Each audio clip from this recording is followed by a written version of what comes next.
What if we got through the whole thing and didn't record? Yeah, I'm looking for my phone because I'm sure it's going to ring it sometime during this. Do you get tons of emails a day? Yeah.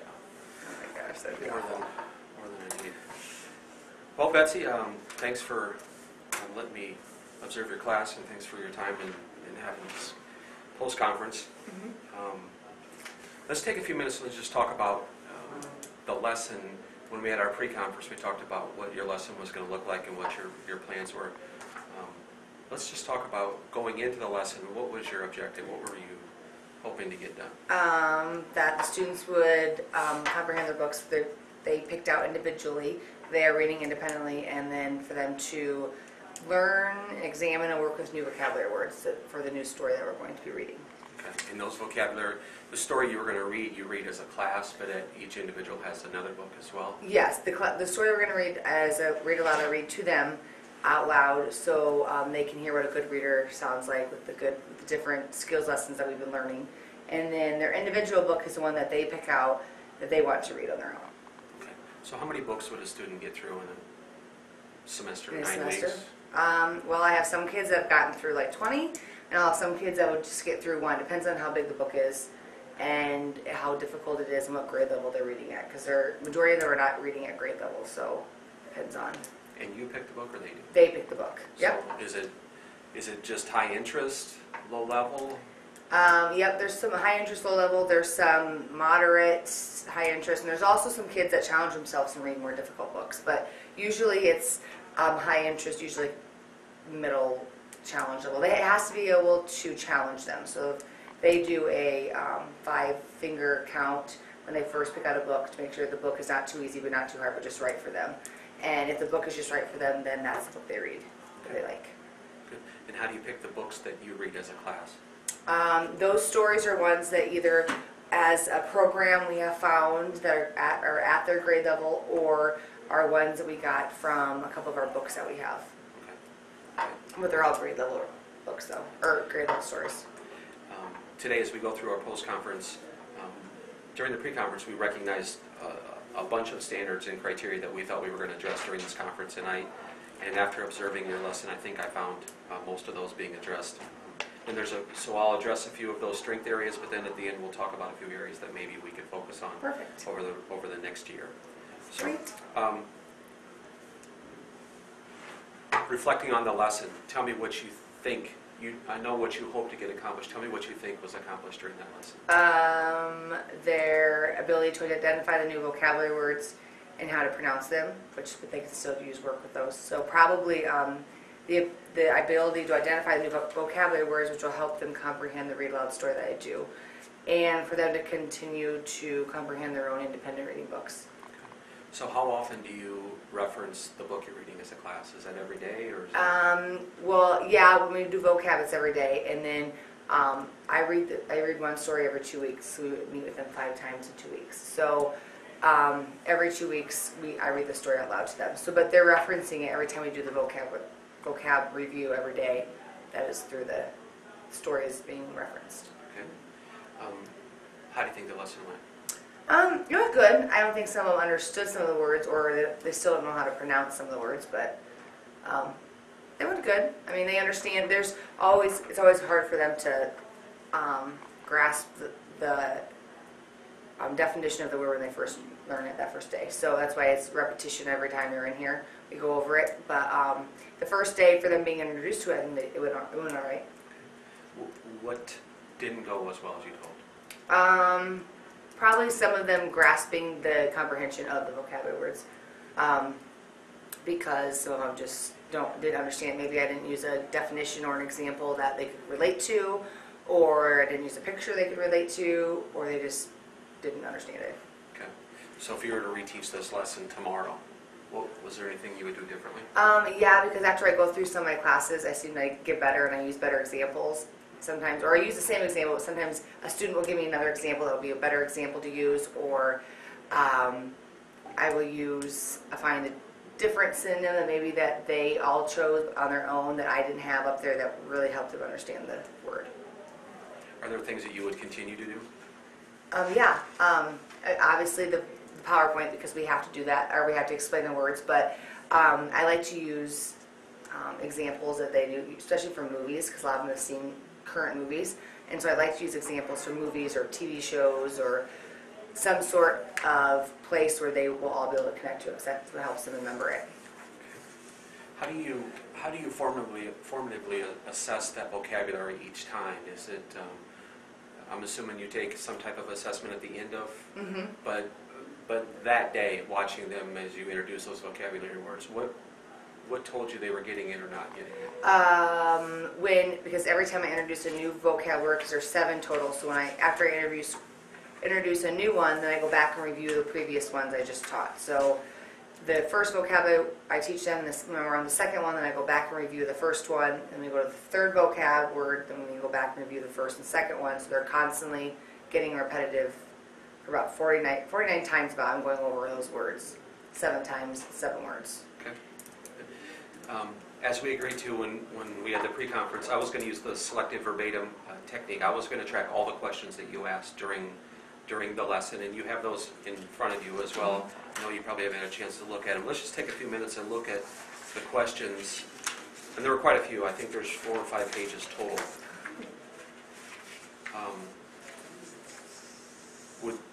Just looking at those questions, would you say that that's a normal class, a typical class that you would ask Yes. that many questions? Yeah, I'm a big question asker. Okay. And yeah, usually at the beginning of the day, I always start off by, if someone's not here, I ask if anyone's seen them. We do the bell ringer. I always ask how their day was, how their weekend was. But yeah, usually it is, and I always ask them what page they're on. So these are usually the questions I ask, typically about every day, but then the questions asked during the lesson will obviously be different from lesson to lesson, but majority of them asking every student what page they're on, beginning of the class information, reviewing of the vocab words, was all those questions I usually ask about every day. Okay. I noticed that your students, there was a very clear and expected routine in your room. Your classroom management is pretty obvious that they know what's expected, they know what to do when they come in. Can you talk to me about what are your expectations when they come in, or with their books or vocab? And I noticed when you mentioned the PowerPoint, they all knew what that meant. They all got to work, asked for the words. Our class is very structured, so day 1 will look the same today as it will in December, but just with a different story and different vocabulary words and different skills lessons. So we set from the beginning of the school year, they know when they come in they have to do their vocab or their bell ringer, and they know that I will ask them for their ID and their page number that they're on, because I track their page numbers so that at the end of the 2 weeks I make sure they hit that goal for their biweekly reading goal, because it's 40% of their grade. So, and then that helps them reach their quarter goal. They know every day when they walk in here, I'm going to ask them for their page number, and I'm going to make sure they do their bell ringer. And then we usually, right after that, we get into reading, so I give them 20 minutes to read. So they know, because I run a tight ship. So they know like what they need to do, and then it's all repetitive. So they know vocab, PowerPoint, they know if they want to do it on paper, they know where it's located. They know if they want to do it on PowerPoint, what they need to do, what words they can copy, what they can't. So it's just a lot of repetition. Another strength area that I noticed was that your lesson was well planned. A block schedule of 90 minutes is a long time, especially with students who are reluctant readers, sophomores who are reluctant readers. Tell me about what goes into planning a 90-minute lesson for reluctant readers. We like to use different, what's the word? I don't teach, if I can tell they're not understanding it, I will move on, because if they sit there and don't understand it, I keep going on and on, it just gets boring. So I like to have a lot of different transitions. I like to have 3 or 4 transitions, just so that it's something new, that they're getting something different, so that they're constantly engaged and not dwindling out. But I also give them a couple-minute break, because none of us like to sit for 90 minutes, sit and get. As we looked at the pre-conference, we recognized all the standards that you were going to try to address in the criteria. Here's a copy of all of those standards. Some of those that I found, a number of different areas that were very strong was obviously your classroom management, obviously your planning. Are there some areas, and some of these we couldn't address, some of the ethical things and so on, but talk to me about any of the standards that you think maybe you think we could work on or we could grow from? Probably just maybe teaching the vocab in a different way, because not all of them are auditory learners or even visuals. Maybe teaching it instead of a PowerPoint, maybe do something different so that they can grasp that concept, I guess, of that. And what do they do with the PowerPoint?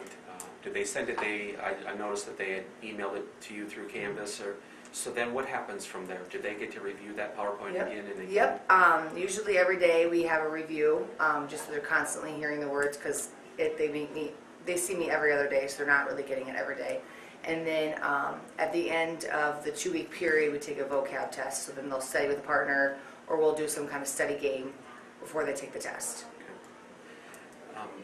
So those are obviously some very strong areas, just classroom management, the preparing for the lesson. The formative assessment that took place, you could tell that you adjusted your lesson as you were asking questions, and you noticed that some kids weren't getting it and some kids were, and used different examples when other students brought some different examples to the table. In looking through the questions, I found a lot of the questions to be maybe fairly low-level questions, maybe recall questions. Is that intentional? Is that not intentional? Or is that something that you think we can look at? It is intentional, because when I'm asking vocab, I'm just asking for them to basically repeat what the word definition means. So they're very low-level questioning, recall questions. Basically to help them understand it. But I mean, I could probably ask them more difficult questions, but when I'm first introducing the words, I always ask them recall so they can repeat that. But when I bring them back for, when I speak with them on book talks or their individual books, I usually ask them an easier question and all the way up to a more difficult question, or one for them to make an inference on, or they had to predict a sequel, so that I get their higher order thinking. Okay. I wasn't here to witness that taking place just during the introduction of those 7 vocabulary words.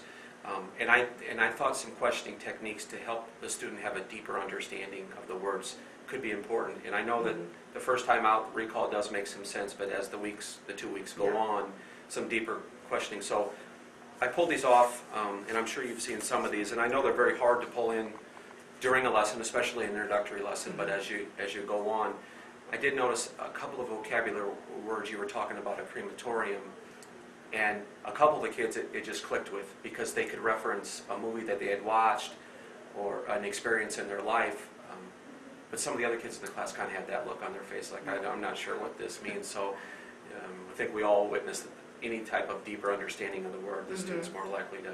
So just looking at Bloom's taxonomy and the levels of questioning, I do think that you were up to this comprehension level, but the application and the analysis and the synthesis and so on, how can we tie some of those questions into your vocabulary words on a daily basis? Just maybe having them work with partners, asking them different questions of, that's what I can get better at, as I need to do better, maybe doing partner work after we go over the PowerPoint before they do their, or I go over the PowerPoint before they do their individual PowerPoint, is going over, like maybe quizzing them, to having them give me an example or give me a sentence with the word, but every day when they come in here, when we review the words, instead of asking them just the definition or the synonym, to maybe give them an example or to use the word in a higher order, thinking of like inferencing it or putting themselves in a situation or having them to predict would probably deepen their understanding.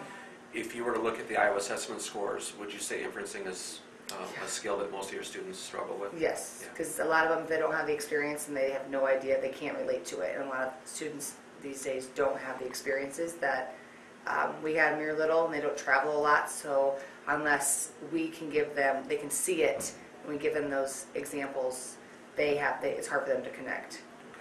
Okay. One other possible idea on maybe to help those students with a deeper understanding of the vocabulary is the ability to maybe take it across content areas. Now, I know your story is a story just for your classroom and not necessarily tied into the other departments in the building.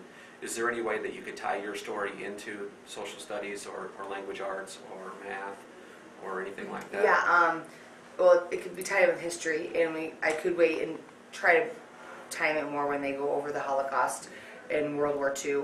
Also, I could also tie it into English when they read the book Night, because they go through a whole, they have a whole curriculum over the book Night. So, and that's what we like. Sometimes we try to do that, and a lot of the skills I try to do when English usually teaches literary elements like plot, settings. I usually try to teach at the same time.